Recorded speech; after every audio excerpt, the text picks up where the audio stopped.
It's just after 12 noon here in Washington, 7 o'clock in Israel. Let's get started. For the last 6 months, most of our attention has been devoted to the southern front, to Israel's conflict with Hamas in Gaza. All the while, we have been aware of potential large-scale terrorist activity in the West Bank territories of Judea and Samaria. We have seen, and Israel has responded to specific incidents there, but the month-long celebration of Ramadan has come and gone, and thankfully we've not seen large-scale terror emerging from those territories. We've likewise been attending to maritime and aerial attacks from the Houthis, the Iranian proxy in Yemen, and of course Israel continues to interdict and neutralize arms shipments in Syria and elsewhere. In short, despite our focus on Israel's military operations in Gaza, the Jewish state has been engaged in a multi-front, multi-theater war for many months, and by some reckonings, for many years. Our focus today is on Israel's northern front, on Israel's border with Lebanon and with the massive, powerful, well-armed, battle-tested Iranian proxy there, led by the cleric Hassan Nasrallah, Hezbollah. In a war with Hezbollah, we need to consider the timing of that war, whether it's imminent, and what the trade-offs are, political, diplomatic, strategic, military, that one has got to consider when reasoning about such a grave question. That's the subject of our essay at Mosaic this month. My name is Jonathan Silver. I'm the editor of Mosaic, and it's a privilege to welcome all of you to this discussion. Now, as of our convening today, April 17th, Hezbollah drones and missiles targeting an IDF facility struck the Western Galilee Bedouin village Arab al-Aramisha, wounding nearly 20 Israelis, in response to which Israel struck a number of Hezbollah sites. Yesterday, on April 16th, 3 Israelis were injured by a Hezbollah drone attack, and yesterday, Israel carried out 2 separate strikes in Lebanon, killing 2 senior Hezbollah commanders. On Sunday, April 14th, 4 IDF soldiers were injured in an explosion, apparently while operating on the Lebanese side of the border. Ladies and gentlemen, there are rockets of one kind or another incoming from Lebanon every single day and have been for months. Between 60 and 80,000 Israelis have been evacuated from their homes in Israel's north, creating a set of dilemmas in Israeli domestic politics that cannot long endure. To help us understand this, we're joined by the author of our monthly essay, Raphael Ben-Levi. He's here to discuss it with us. Raphael is the director of the Churchill Program for National Security at the Cherut Center's Argaman Institute, and he's a fellow at the Miskav Institute for National Security and Zionist Strategy. He serves in the IDF Reserve's intelligence branch with the rank of major. Joining Raphael is the Friedman Senior Fellow at the Washington Institute and a senior and an expert on Lebanese politics, Hanin Gadar, and the Foundation for Defensive Democracy's senior advisor, former National Security Council director, and Mosaic contributor, Rich Goldberg. Raphael, Hanin, Rich, welcome.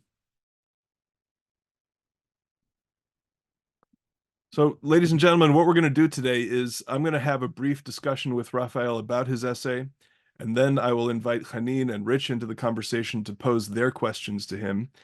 After that, we should have some time for questions and answers with you.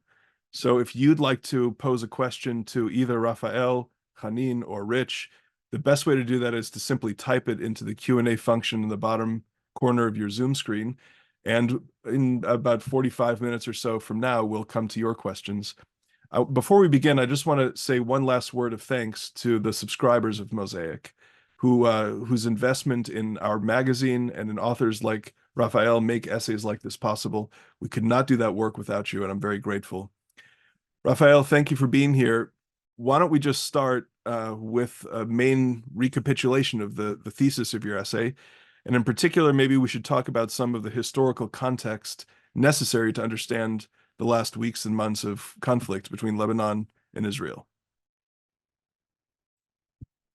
Okay, John, sounds great. First of all, thanks again for inviting me and for my colleagues for joining us. So actually, if I'm going to recap the essence of the article, I would like to start with the bottom line and then walk it back a little bit and provide the broader context. The bottom line is that Israel must take action in the near future to degrade significantly / destroy totally Hezbollah's capabilities, its missile capabilities, and to push it back from the border to a significant distance. And so what does that mean it can't do? Let's say there are 2 alternatives to this that are sort of on the table. One of them is that as soon as Israel's finished what it needs to do in Gaza, meaning finish getting rid of Hamas and taking Rafah, then theoretically there could be a scenario where Hezbollah says, you know what, we're just going to stop, we're just going to turn off the dial for now, stay everything where it is, and have a unresolved sort of ceasefire. Now, that would be a unacceptable situation. And why is that? So as you mentioned, we've been in a war with Hezbollah that Hezbollah started on October 7th itself for 6 months now. Israel has been forced to evacuate officially at least, or by force, at least 60,000 Israelis who live near another at least 20,000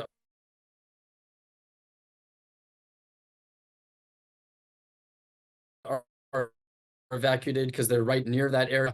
That is the mayor of Metula, which is a yeshuv right. It's a town right on the edge, and he was just explaining us what it actually looks like. That means the entire town is evacuated and staying at a hotel in Tveria, and that means entire families who live in a house are now cooped up in a hotel room.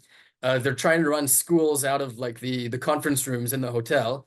And then every time, and he himself is staying at the town, and every time a rocket or missile is fired on a house, he has to call up the person's family. He says now everyone that gets a phone call from me doesn't want to answer their phone because they know that most likely I'm calling to inform them that their house has now been gone up in flames. Agriculturalists and farmers have left entire crops left that they can't reap. One of them explained to us they have there is an area now of thousands of pink lady apples just rotting on the ground, and that's like an entire year's worth almost of revenue.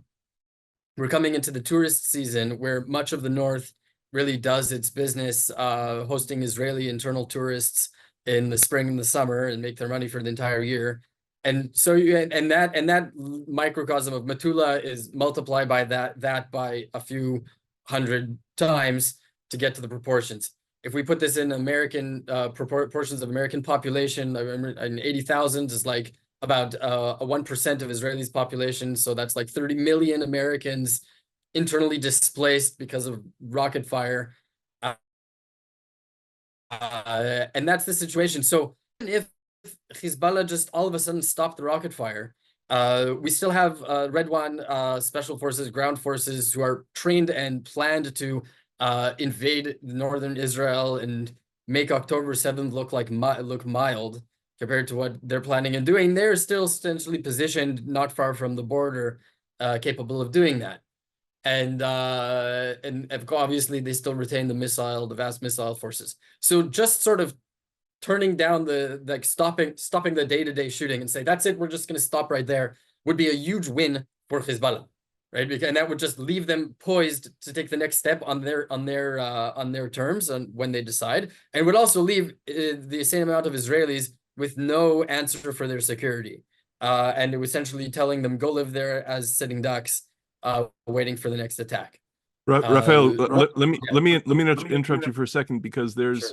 a lesson that can be gained from Israel's encounter with Hamas in Gaza that informs the analysis that you just gave. And I want to just underscore, in the old conception, the conception that had governed Israeli security establishment up through October 6th, one wanted to assess the intentions of Israel's adversaries. And following the October 7th attacks, there was a major shift to now emphasize the capabilities of Israel's adversaries. And that should govern Israel's decision-making more than assessments of its intentions. And that is why, even if one were to immediately stop rocket fire and immediately stop attacks emerging from Hezbollah, nevertheless, the very fact that those capabilities remain does not satisfy the way that Israelis are now assessing their adversaries.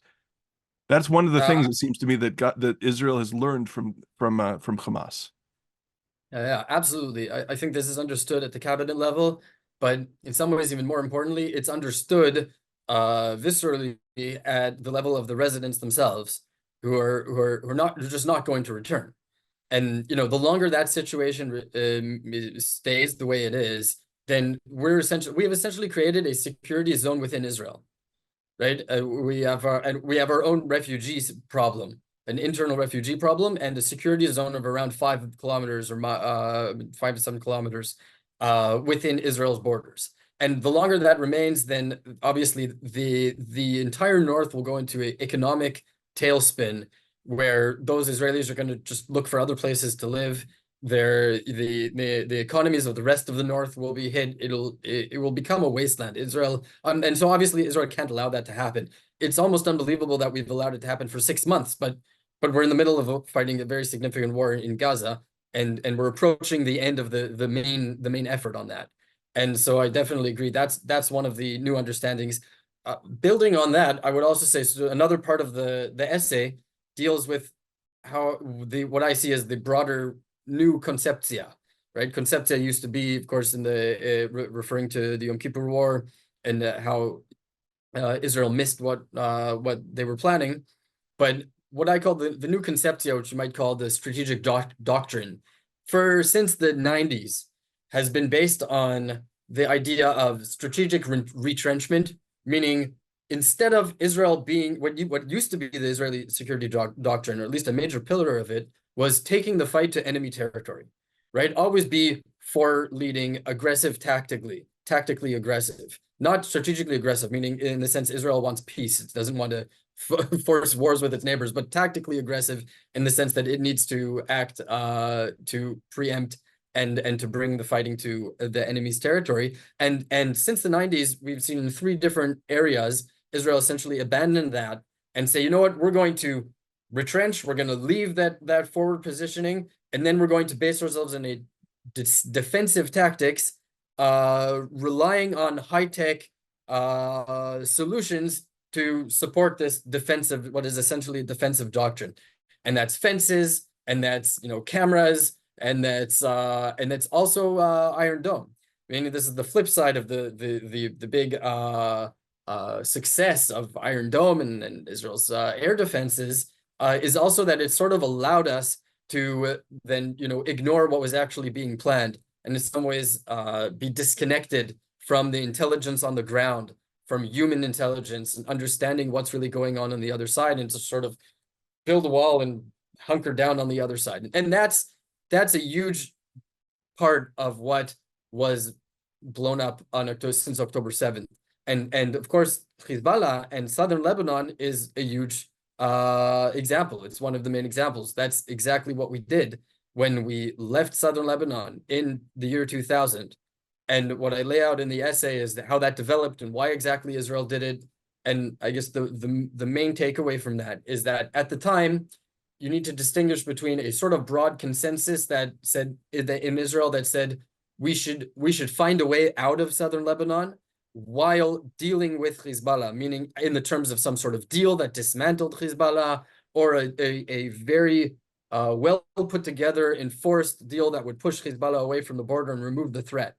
And not what wound up happening, which is a unilateral withdrawal that essentially abandoned the entire area and allow Hezbollah to move up to its borders and then build its arms and its missile threat from what used to be a few thousand missiles and guerrilla tactics to what we have today, which is 150,000 missiles and precision guided missiles and ground forces that are well trained and well prepared to actually invade Israeli territory. Raphael, can you just, in that context, give us the background and how you understand the what has become of United Nations Resolution 1701? That was something that would have been thought to buttress the Israeli decision to retreat from those territories. Yeah, although of course the decision was taken unilaterally with no 1701 by Ehud Barak in the year 2000.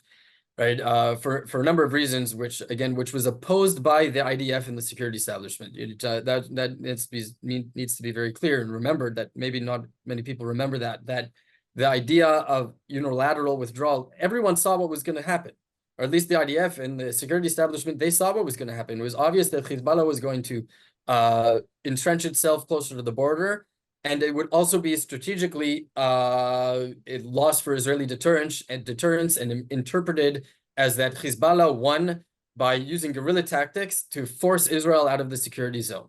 And this was a windfall both for Hezbollah as a Shiite terror organization, and it was also the example that was used or that gave a encouragement to Yasser Arafat and the PLO to then launch the second intifada.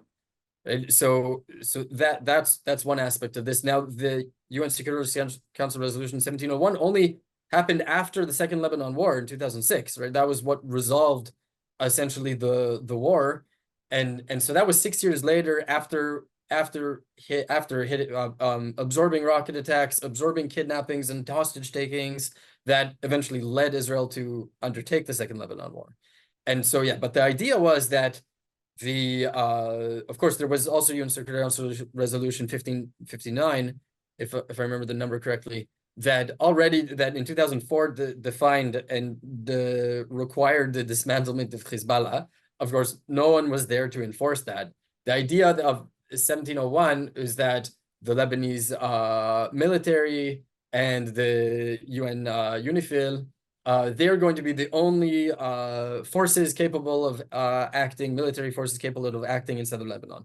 And essentially, since the very decision itself, Hezbollah it has ways of making it look like it's sort of pulling back for a period of time by essentially just changing its military uniforms for civilian clothes, and then remaining where it is, going underground, acting from within civilian territory, and in 1701 was never implemented. And that's, of course, very critical to understand. Israel's essentially its diplomatic demand would be the implementation of 1701. The problem is that no one can do that. No one can bring it into enforcement. There is no, UNIFIL is definitely not going to do it. Since UNIFIL's founding in 79, it has proven itself utterly incapable of preventing terror organizations from establishing themselves in southern Lebanon. And the Lebanese army is also either unwilling or incapable of doing that. Okay, so we're going to come to Hanin in just a moment, but before we do, you actually sketch out a number of additional options at the end of the essay. And I'd like, Raphael, if you can just explain how you see the trade-offs, the advantages and disadvantages for pursuing each course of action. Maybe let's start with what reports suggest are behind the American-led effort to broker some kind of compromise. Yeah, okay, so my first scenario, I said just to sort of unresolved ceasefire, and that would be very bad. But what would be even worse is if a deal was reached along the lines of what the reported parameters are. And so what's been said, or what's been let out publicly, is that the deal that Amos Hochstein, the U.S. envoy to the area, is trying to promote would, on the one hand, entail a withdrawal of Hezbollah up to some sort of distance from the border, at the most the Litani, but maybe a little bit less than that, which in itself would be great if Hezbollah would agree to it, and if someone could even enforce it, which is questionable on both accounts. On the other hand, the idea would be that Israel, in exchange for that, would have to give up territory on a number of places along the border that Hezbollah, with no basis, claims to be Lebanese territory. And this would be even worse. On the one hand, it would essentially extortion. That's the real word for it. It's not a diplomatic deal. It's Hezbollah starting a war, shelling Israeli towns, and then saying, if you want us to stop, give us land that we have no real claim over. And not just that, especially the most contentious, the most important piece of these lands being claimed by Hezbollah is what they call the Sheba farms, which are not really farmland. That's really a misnomer. These are strategic territories on the slopes of the Hermon mountain, which overlook the entire region, both into southern Lebanon and across and below into Israeli territory in the Hula Valley and the Galil. So allowing Israel leaving those territories and allowing Hezbollah to base itself there would essentially just be putting it on a much a more advantageous position for the next step when it decided to then try and invade the rest of Israel, or to continue firing rockets at its own decision. Now, why it would be even worse than an unresolved ceasefire, because then if Israel were to go along with such a deal, then it would then have its hands tied, because now it would be, in the context of a deal worked out by its most important ally, the United States. And then, even though Hezbollah would certainly defy the deal by reestablishing itself in the southern Lebanon, whether on military garb or not, Israel would not really. It would raise the price of any kind of Israeli action against it diplomatically by a significant amount. Whereas an unresolved ceasefire might be unacceptable for a certain amount of time, but it would also leave the door open to continue the fight and do what it needs to do in another month or two or whenever. I mean, as you point out in the essay, it would amount to Israel's acquiescence in giving up something which is very hard to walk back, giving up something which seems permanent, the acknowledgement that these territories are not Israel but Lebanese, in exchange for something very impermanent, something very by definition temporary, which is the temporary location of Hezbollah forces. Let's just talk about the trade-off of the final thing, which is what you recommend, which is Israel actually taking command of the tempo and cadence and timing of this what you regard as some kind of imminent attack. Tell us what the trade-offs are there. Yeah. So just what you needs to be understood that probably what will save us from such a deal will be Nasrallah himself, who is on record sometime in March saying it'll be easier to move the waters of the Litani River up to the border with Israel than to move Hezbollah forces back from the borders with Israel up to north of the Litani River. So it sounds like Hezbollah probably wouldn't even pretend to go along with such a deal in the first place, although, okay. So if my conclusion is correct that Israel must act, and it must act to both push back Hezbollah physically and to significantly degrade, hopefully, destroy Hezbollah's missile capabilities and a large portion of its command structure and fighting forces. The question that leads to is then, okay, let's say Israel does that, and that means an air operation and a ground operation. The question is then, okay, what then, right? Because how is Israel to then to prevent Hezbollah from rearming and reestablishing itself within 2, 3, 5 years, right? That's the real question. And so that's obviously a very difficult dilemma. So I don't say exactly how Israel should do it, although I do lay out what elements must be essential to achieving that goal, which is obviously very important. One of them would have to be an air element. And that means that we would have to degrade Hezbollah's capabilities at the minimum to the point where it could not then threaten to have a huge war and bomb all of Israel in response to any kind of Israeli action. Of course, Israel has been doing this in Syria and in southern Syria across the border from the Golan, which what call in a campaign what we call the war between the wars, which it acts militarily, mainly with its air force based on intelligence, to strike at all kinds of capabilities and missiles that are being transferred to Hezbollah. It hasn't acted in that way in southern Lebanon itself. Why? Because if it does, then that will likely lead to Hezbollah opening and using its missiles against Israel. And so Israel's only done that in areas where it could prevent that from happening. But what the end result of whatever campaign is going to need to do needs to be that it has degraded Hezbollah to such an extent that it can't even threaten that. And therefore, Israel would be able to maintain its degraded state of affairs without the threat of retaliation, of significant retaliation. So that would be an air element. But that would really not be enough, because just being, let's say Israel does the ground invasion, then pulls back entirely until the border and then has no ground forces either there or able to cross the border, then it's going to lose what we'd be in the situation post 2000, post the withdrawal, and threatening to act. And of course, there's still a price for doing that. And we would lose intelligence capabilities that come with being on the ground and having some sort of capabilities. on the ground, and we would lose the Hezbollah would still over time establish itself again within civilian villages. So what I'm saying is that we also have to have some sort of ground element.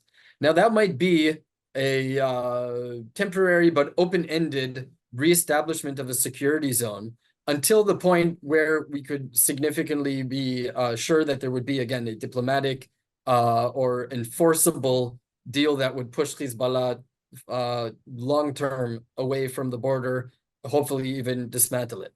If we could do that, essentially we'd be back to what I was saying would be the more reasonable position in the late 90s, meaning we don't want to stay there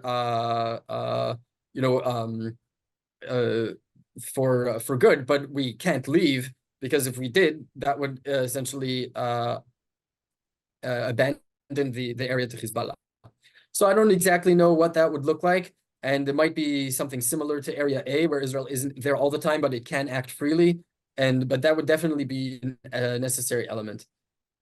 The final element that I put in that is necessary, which of course brings us into the events of the last week, is that Israel needs to go to the source.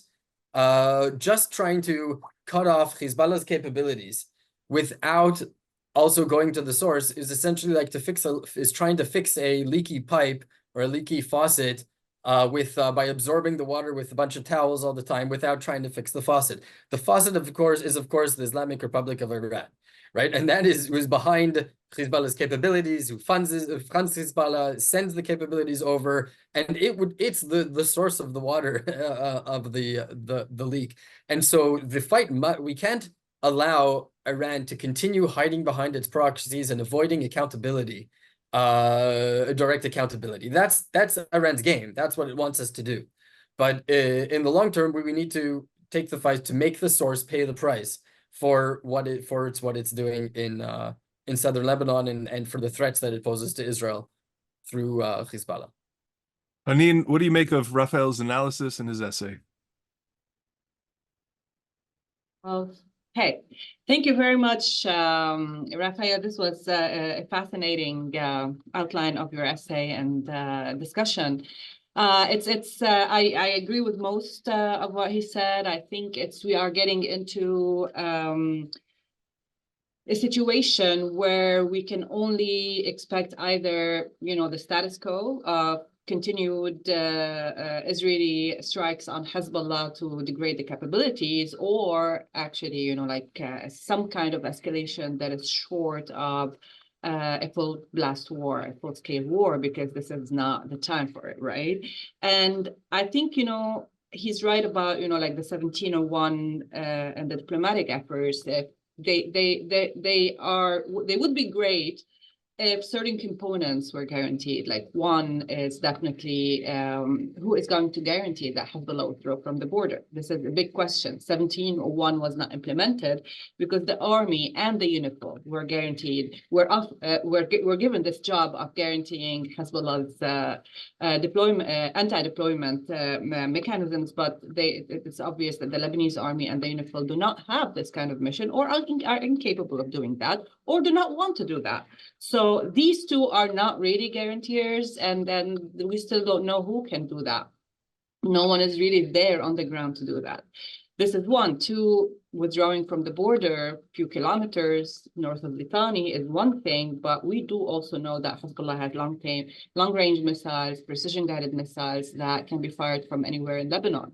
So it is not enough to just get Hezbollah away from the border. It might be psychologically enough for the residents of North Israel to go back home if they feel that Hezbollah is not at the border, but for general security reasons, it's not enough, because their missiles can be launched from Baalbek, Bekaa, or anywhere in Lebanon. And we've seen that the Israelis have been hitting a lot of these warehouses where a number of these missiles are, but I don't think that their precision missiles facilities, like factories and depots, have been hit. And this is the main question I have. Like, this is where I really want to direct my questions. As at the end of the day, Hezbollah hasn't really launched a war against Israel. Hezbollah hasn't used its assets. Hezbollah has been sending messages, trying to restrain itself as much as it can, until like very recently, like the last 2 days, it has done a little bit more. But still, it hasn't really used its assets. It hasn't used the precision-guided missiles the way it could. And long-range missiles are still kept in stock. So this is when Hezbollah will use these assets and the capabilities of probably the Radwan forces, which is not necessarily in this war, and other assets and the rest of, like the army under of the IRGC and other militias. We haven't seen much of that. And I think this is really saved in order for, like, this is what Iran considers its insurance policy. Iran sees Hezbollah as its insurance policy. Hezbollah's mission since 2006 have shifted completely to become, basically, its mission is to protect Iran. It's not to liberate or resist or whatever. So it's really about protecting Iran. And Iran will activate Hezbollah in a new war if itself, the regime or its major nuclear facilities or program are hit. If they feel they are under serious attack. I'm not saying if Israel is going to, I'm not saying that if Israel attacks Iran, definitely Hezbollah will be activated, but if Israel attacks Iran and Iran feels a serious threat, then yes, Hezbollah will be activated. This is their job. So my question to you, Rafael, and this, like, based on your research and your fascinating findings, when will Hezbollah escalate, like seriously escalate, go for war? Do you think Israel will respond? And if they respond to Iran's retaliation, will they respond in a way that would threaten Iran seriously, allowing Hezbollah to activate? Or will the response be also calibrated and calculated in the sense that Iran will not be forced to unleash Hezbollah on Israel? This is one. And two, without an agreement, which obviously is not going to happen so far, because there's no, maybe a temporary agreement might work, but a serious resolution of the security is not going to work. And as long as Israel sees the border, the security along the border as a separate issue from the internal Lebanese affairs, I don't think it's going to work. And I think this is a shortcoming on the Israeli side, really. Like, Israel always sees its own security as a border security. When the border is secure by 1701 or deterrence or whatever, doesn't matter what happens in Lebanon. Doesn't matter what happens on the other border. But as a Lebanese, I see it differently. I see that this border cannot be secure if the other border is not secure. This border cannot be secure if state institutions cannot control the decision of war and peace. So this is something that also I would like you to comment on. And finally, how can the US help guarantee Israel's long-term deterrence, establish a serious long-term deterrence against Hezbollah? So far, everyone in the US, maybe before the elections, is making sure that Israel doesn't start another war with Iran, with Hezbollah, etc. But eventually, something's going to give. The diplomatic effort is great, but something's going to give.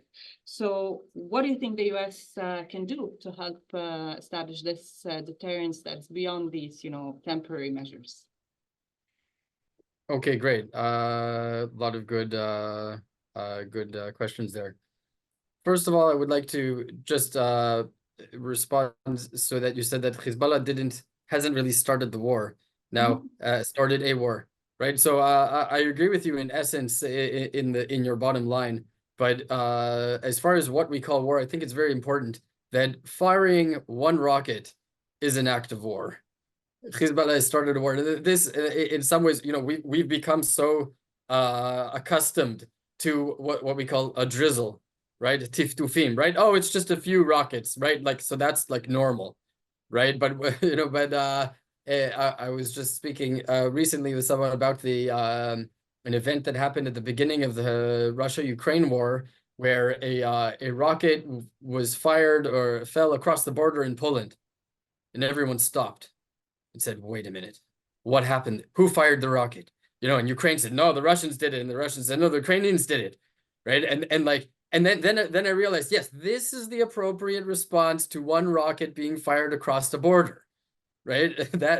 So obviously in a perspective of what really constituted casus belli, it's definitely a war. But what you mean is, and here I definitely agree with you, is that Hezbollah has not made a decision to go all out with all of its capabilities to try and have the big war, the biggest war it can. It's essentially aiming for a war of attrition below some sort of level of escalation and limited to some sort of geographical area of a few kilometers Correct. within each Correct. side of the border.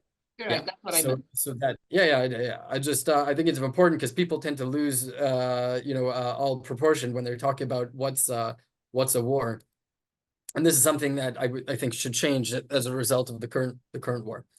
Okay, so given that, what should Israel do to, or what do I think Israel would do to respond with Iran, and how is that going to interplay with the threat of Hezbollah? So first, I think the reason that Hezbollah has not gone all out is because it wasn't planning to do that right now, right? As you said, the entire reason for Hezbollah's existence is to threaten Israel for Iranian interests, definitely not for Lebanese interests, not even for its own interests. It's to be there as a deterrent, to raise the price of any Israeli action against Iran, and to be there if Israel were to do something, or if the Iranian regime were in significant trouble, then to try and go all out and attack Israel. So under two circumstances: if there's a full-on war with Iran, to threaten with retaliation, and if Iran feels that the Messiah is coming and this is the time where they're going to realize their vision of destroying Israel, then that's also all out Hezbollah. But because Hamas made a successful attack, as much as they applaud it, Nasrallah is not going to be managed by Sinwar, right? He's not going to go to war because Sinwar goes to war. He goes to war on his own, on Khamenei's calendar, and not Hamas's calendar. So, and it was almost, but on the other hand, it was a little bit embarrassing for him because Hamas sort of took the vanguard and of showing that it can invade Israel and cause massacres. So he found a middle ground, saying, well, we're going to participate and we're going to shoot rockets. And of course, this is much more than they've done since the Second Lebanon War. On the other hand, they're going to limit it to try and keep it below what would lead Israel to then invade and go and cause it significant damage. This is why it would be a great win for Hezbollah if we ended it right here, right? Because it doesn't want that. This is not the time that it wants the big war, which is all the more reason why Israel needs to do it right now. Now, as far as the timing, who goes first, right? This has been a question since the beginning of the war, since October 8th. I myself published articles saying that we should take the fight directly to Iran. Now, I made a certain argument. There are also good counter arguments to that. The real question is, who should Israel strike first? They both require striking.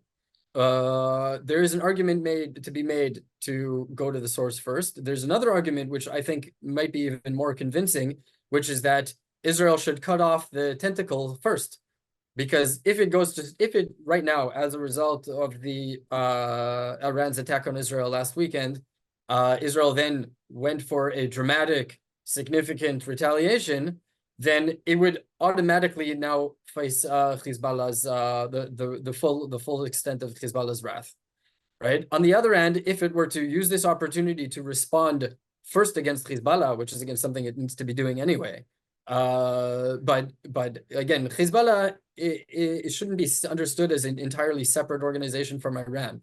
Hezbollah is the most ideologically aligned, the most strong Iranian proxy, the most important Iranian proxy, the most strategic proxy, because it also trains the other ones. It's the Houthis and other arms in Syria. So the very idea of Israel taking a significant action against Hezbollah is itself going to damage Iran significantly, and in its entire regional posture of promoting its terror proxies in any area where it's where there's lacking governments that can prevent it. So I think likely it might be the most advantageous to first go after take off the Hezbollah deterrence threat from the table, and then it'll be even more free to then take the fight directly to Iran. The only disadvantage is that is the issue of legitimacy and and optics. That in some ways, if your timing is close, the retaliation is close to the original attack, you have some sort of more understanding for it. Although strategically, there's no reason for that, and we should be able to wait a month or two before retaliating to Iran if that makes more sense because of the situation that we're in and the way that Hezbollah would threaten us directly. Now, what about internal Lebanese institutions, and how would we work that in, and how would we address that? Now, so that is actually something that I address in the article. Is historically, if you look, what most of the time, most of Israel's previous actions in southern Lebanon were undertaken within that understanding, meaning that we need to act in order to somehow influence Lebanese institutions, either by remaking them or helping support the Christian factions in the First Lebanon War, or in the 1990s, using its strikes in order to pressure the Lebanese government to kick out the Syrians. And so I go into a lot of detail there about how that was built into the strategy. Today, it seems to me that that's actually one of the unfortunate conclusions of the previous rounds, that Israel trying to manipulate Lebanese politics when it uses its military is doomed to failure. Meaning today, as much as I don't like it, Lebanon is essentially a failed state. And if it's not a failed state, it's a Hezbollah-dominated state. But the state institutions that are not Hezbollah-dominated, I would very much like to see the Lebanon of the previous mid-20th century of democracy and multi-ethnic and multicultural, multi-religious democracy. This was Israel's great hope in the 50s and 60s, and it worked very closely with Christian and other elements. Unfortunately, every time it tried to manipulate them and support one against the other, it hasn't been successful. So I'm not sure if Israel is capable of solving Lebanon's politics. What I do know is that Israel taking direct action and significant action to dismantle Hezbollah would be one step in some ways is Lebanon's only hope. Currently, as you know better than I do, Hezbollah is on the trajectory to turning Lebanon into another Islamic Republic of Lebanon. And that it's dominant politically, it's dominant militarily, and that's the trajectory that it's on.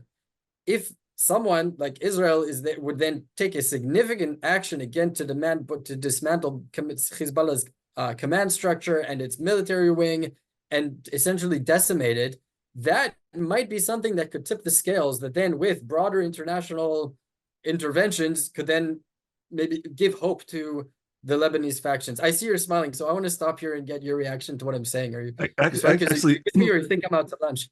Actually, I want to use this opportunity to recommend something that Hanin wrote now, I don't know, almost 15 years ago, maybe. A very poignant, wonderful, short piece explaining why her grandmother loves Hezbollah, which is an explanation of the role of dignity, the role that dignity plays in domestic politics. And Hanin, I think that was published in Tablet, maybe, Hanin. It's a very smart piece. You should look it up. I want to bring Rich into this conversation because we're running short on time. Rich, we've not talked about Iran that much. Rich, nobody follows U.S.-Iran politics as closely as you. Tell us what you make of the essay and the argument. Well, the essay was framed very well, and I think we sort of got down towards the end of the dilemma and the choice in front of Israel very well. Exactly as I'd seen it. I was just there in the north in February, and see pretty much the same way Raphael has laid out here. There's two things on my mind right now, given the events of the last few weeks, that I would love to sort of pull a little bit more on. One piece that we've just been talking about here, and you hit it again in response to one of Hanin's questions, is we've had this idea, myself included, that Hezbollah is the response force for Iran. And we've said that here. If you're going to attack the Iranian nuclear program in the future, there's going to be combat in Iran. To worry about that northern front, that's going to be their main deterrent force to make you pay a price for that. Therefore, you might need to remove Hezbollah either at the same time or preempt what you're going to do in Iran on the northern border first. The weekend's events feel like a paradigm shift to me, because particularly if there is no harsh response militarily to Iran right now, to make the calculation that the Supreme Leader made over the weekend a miscalculation, we've now normalized a new baseline for Iranian action against Israel, lobbing ballistic missiles, cruise missiles, and drones from Iran. Iran can now potentially play the response role for a Hezbollah conflict, which I think is something we hadn't really thought of because of the nature of that escalation in our own minds. We've crossed the Rubicon now. It's now normal. You can just launch 120 ballistic missiles on a Saturday night from Iran, and that's just a Saturday night in the Middle East now. So I'd love you to kind of think about that in terms of the Israeli thinking of not having to worry about that threat, intertwined with this comment and question as well. Because of what we saw Saturday night, because of the U.S. importance and the role it plays in security guarantees for Israel, support for Israel, we've already had the nagging question, and you touch on it a little bit in the end of the piece. I think it's a much bigger part of the equation here. Obviously, for resupply of key munitions that have been depleted in Gaza that you would need for such a large-scale ground operation in Lebanon, for the political support at the Security Council and elsewhere, the potential added military assets in the region to deter Iranian aggression that we now should expect will come with ballistic missile defense support from the United States provided. We're going to need the United States to buy into this. And I don't see it happening right now. The president's trying to stop the war in Gaza. He's trying to stop Israel from responding to 120 ballistic missiles being fired at its country. He's already called the prime minister reportedly the day after October 7th and said, don't you think about escalating in the north? We've seen no change in that posture. How do you see that dynamic now, that the threat from Iran escalating in response and the U.S. buy-in lacking, constraining the option set even further? Yeah. Okay, so yeah, you raise a very important aspect to the entire war, which is the idea that the U.S. is on the one hand very supportive, provides Israel with munitions, resupply. It's still nominally supportive of the bottom line of Israel taking Rafah, and there's some sort of lip service paid to that there's a problem in the north that needs to be dealt with. On the other hand, yeah, the entire posture of the Biden administration in the region is essentially that their number one priority is to avoid a war, avoid a war with Iran, avoid a wide-scale war, and this is a very difficult situation. This is a very problematic position as far as I'm concerned. I'm the head of the Churchill program, so I like to quote Winston Churchill, who famously said, you were given a choice between war and dishonor. You chose dishonor, you shall have war.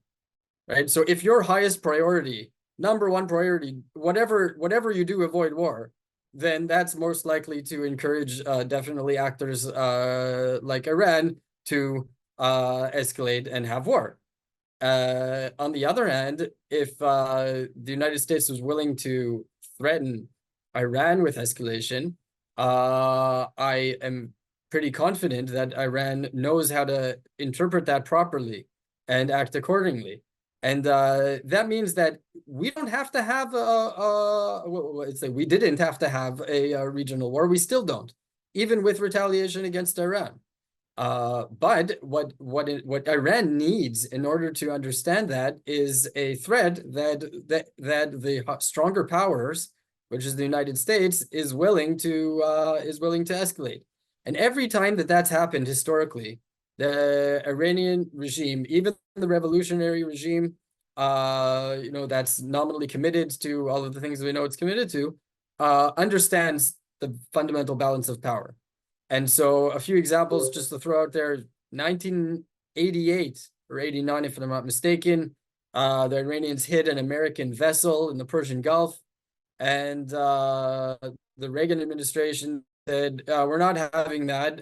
They had a few days of bombing. They took out a number of Iranian vessels. They threatened to go further, and then they said, but okay, we retaliated. We're stop if you stop. And then Iranians said, yeah. Let's cut it off here. Again in 2003, when the U.S. had invaded Afghanistan and Iraq, and at first was still threatening to move on to Tehran. This was when Iran put a pause to its nuclear program. It stopped the military development of the military dimensions of its military program. Having seen what just happened to both countries alongside it, out of the threat or the concern over developing weapons of mass destruction, instead of going forcefully, it took a step back. In 2006, when Israel was bombing Lebanon and Hezbollah in the Lebanese war, its message to Hezbollah was, let's try and wrap this up. We don't want to get involved. Right? The assassination of Soleimani in 2019. It took a few weeks, and then it responded in a way that was calculated to be under the threshold of escalation. Ending the JCPOA, which Iran said was going to respond in some sort of significant way, it again did not respond in any significant military way. On the other hand, every time we project to Iran that you have a free hand because we don't want to escalate, then it understands that, and then it seeks to escalate. And that's the fruition of Biden's strategy over the past 6 months. The culmination of that strategy happened Saturday night, where Iran decided for the first time in an unprecedented way that it can now fire hundreds of drones and missiles directly at Israel.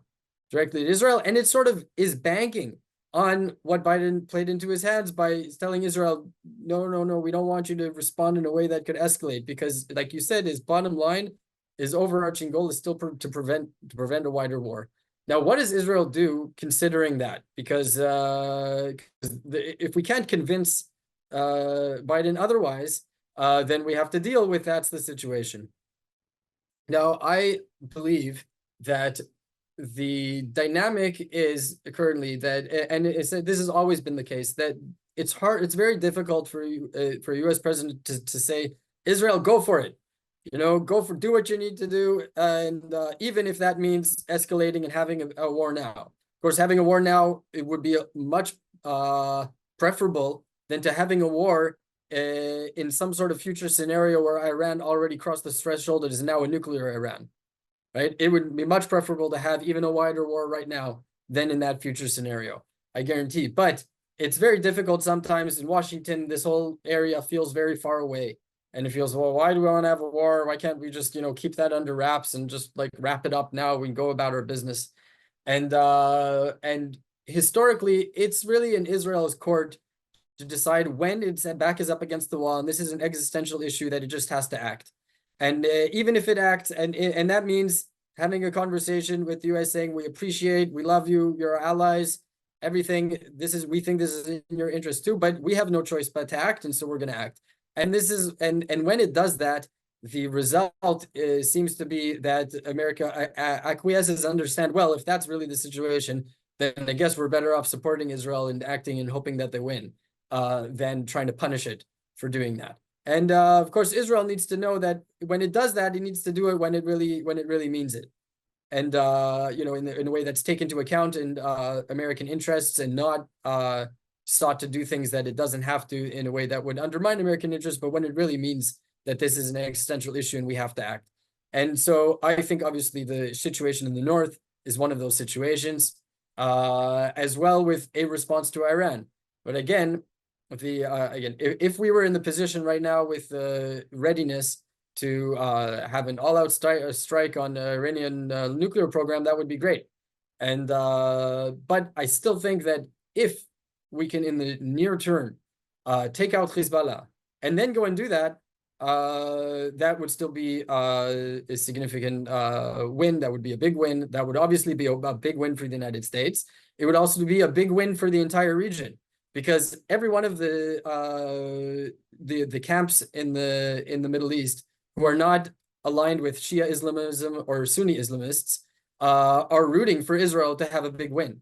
They don't always say it, but in the Middle East, you don't count what governments say. You look what governments do, and what the Saudis and the other Gulf states, as well as Jordan and Egypt, want is for Israel to deal decisively, first of all, with the Sunni Islamists in Gaza that threaten us, and then also threaten them internally, and also deal with Hezbollah, its proxies in Iran, who are the biggest security threats to all of those countries in the region.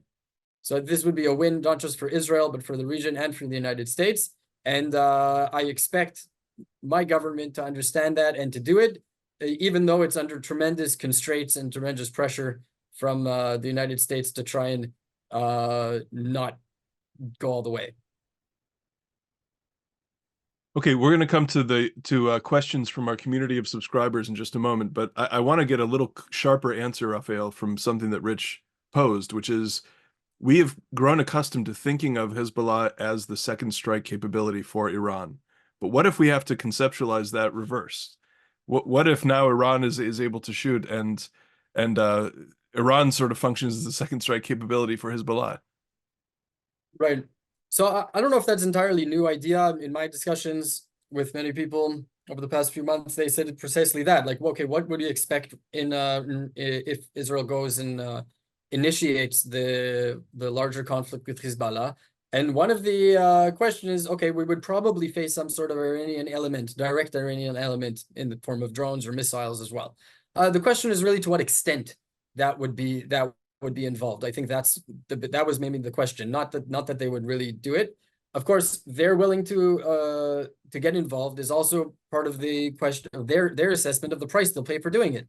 And so I think if there's a clear message to Iran that if you get involved, then you're going to be involved in a much larger way, then it will be a lot more likely for Iran to say, you know what, we're going to step this one out. Hezbollah's problem. Hezbollah might take damage, and that's a huge loss for Iran, but it's better to let its arm get cut off than let the regime be threatened by a larger war directly with Iran. And that would be the result of a real war with Iran, and it would understand that. And so if that was really the choice, I believe Iran would choose to let go of, or let go of Hezbollah, or be involved minimally, and then live to see another day and continue the fight with Israel in long term. Of course, there's no guarantees of that, and that means but that's not a reason not to act. And if we have to prepare ourselves for a all-out war with Hezbollah and Iran at the same time, then that's what we need to prepare ourselves for. So let's talk about practically what that means. I'm drawing in now some of the questions from our subscribers. Dennis Karf, Alan, and Clyde Friedman all are asking questions about the particular armaments, the particular rockets, the particular defensive capabilities that Israel has. And this is really a question about weapons. Can you just say something, Raphael, about, first of all, the number of weapons that Hezbollah now has arrayed against Israel? Second of all, what problems Israel is going to encounter if the number of weapons faced against it are overmatch its own defensive capabilities? And finally, can you say something about the Iron Beam laser system that is in development, and say something about how close it is to being ready to be a part of such a defensive effort? Okay. As far as what's been fired at Israel since the beginning of the war, we're talking about some thousands of rockets and artillery, a few a day and sometimes tens a day. And overall, as far as what the arsenal includes, so people quote a number for a number of years of 150,000. Although there's more, that we need to go higher resolution than that.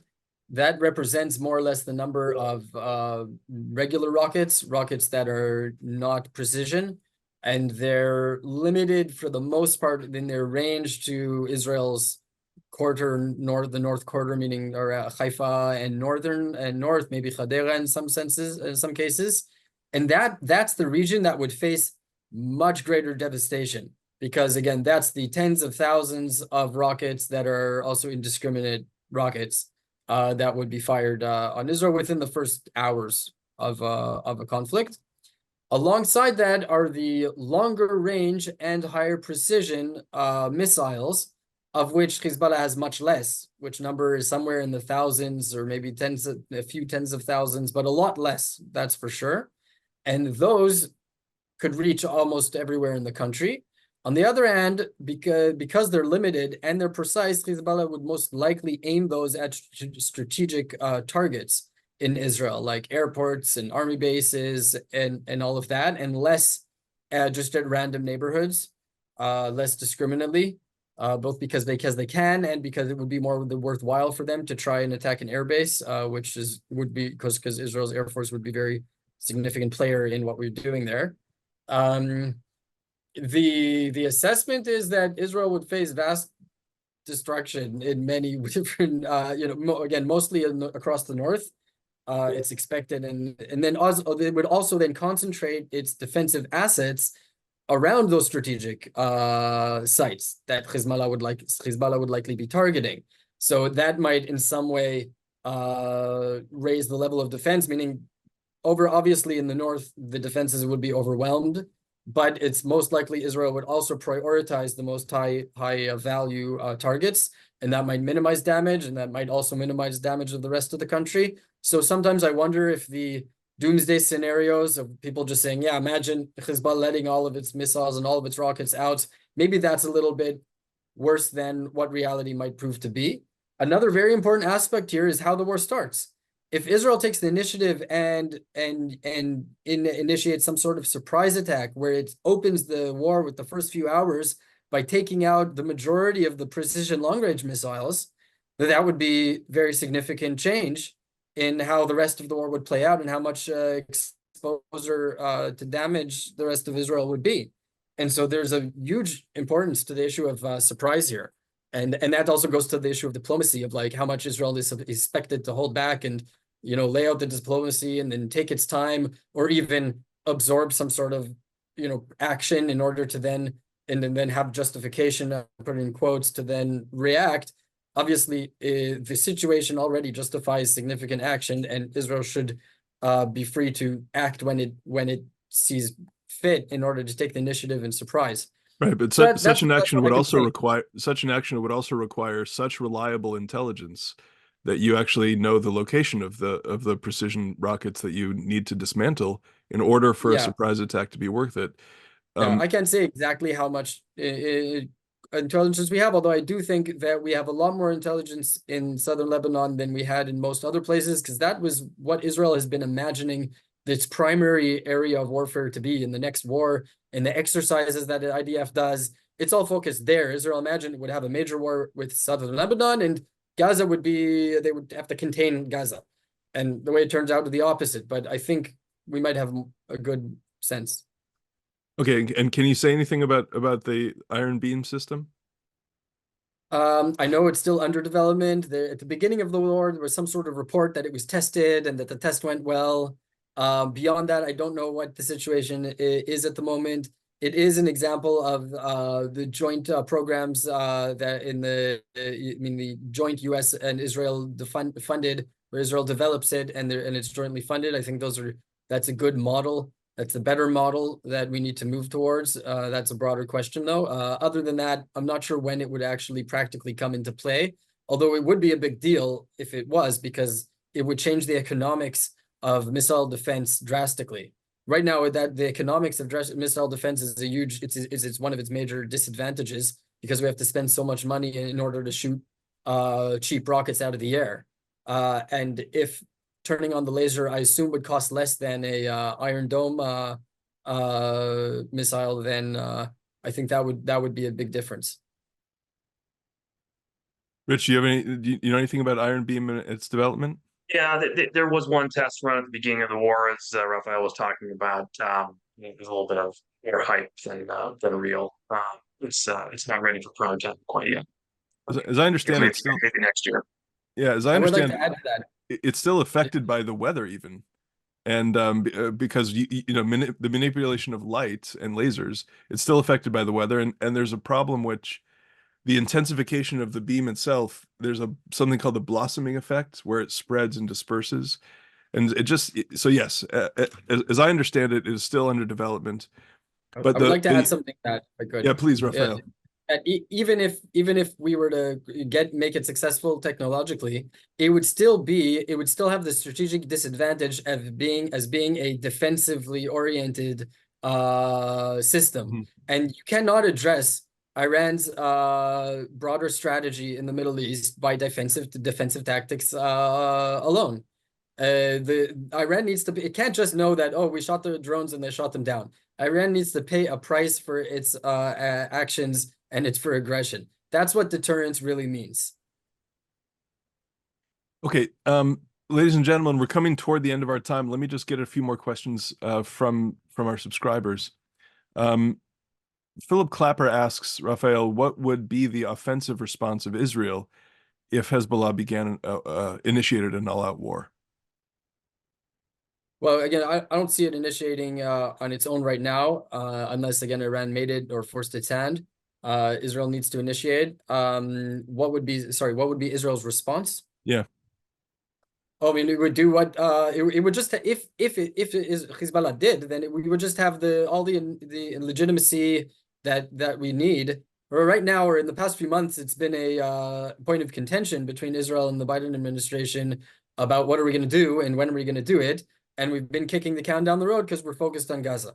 But if Hezbollah were to do that, in some ways, it would be doing us a great favor by solving that issue between us and the administration, and we would have full legitimacy to then invade southern Lebanon and use our Air Force. Although I would point out sort of what I was saying in response to Hanid's suggestion, that one of the lessons I think learned from the past experiences in Lebanon, I mean, the Second Lebanon War and actions before that, let's say in the Second Lebanon War, Israel, instead of absolutely focusing on destroying Hezbollah capabilities and command structure, it's sort of even more focused on making Lebanon, southern Lebanon, pay a price in terms of its infrastructure and civilian infrastructure, out of the idea that it would make the Lebanese state pay a price, and then Lebanon would then have an interest to rein in Hezbollah and do what it needs to do. Or, in the first Lebanon War and in the 1990 operations, it would force the Lebanese government to pressure Syria to rein in Hezbollah. And I think we should understand that that's not the winning strategy. We need to primarily target Hezbollah and Hezbollah. I mean, and that will also entail destroying many civilian infrastructure and all kinds of things, because Hezbollah is integrated in the civilian structure, but it looks very different than it would look during the Second Lebanon War. And there would be a ground element, and there would be an air element to it, and they would both be very significant. And beyond that, until what point is this going all the way to Beirut? I don't know if that's necessary, according to what I'm laying out. Bombing Dakhla neighborhood, definitely, but invading all the way to Beirut, I don't know if that's necessary. The most important thing would be to, again, uproot Hezbollah wherever it is, and uproot its capabilities, and decimate its ability to function as a political and military organization.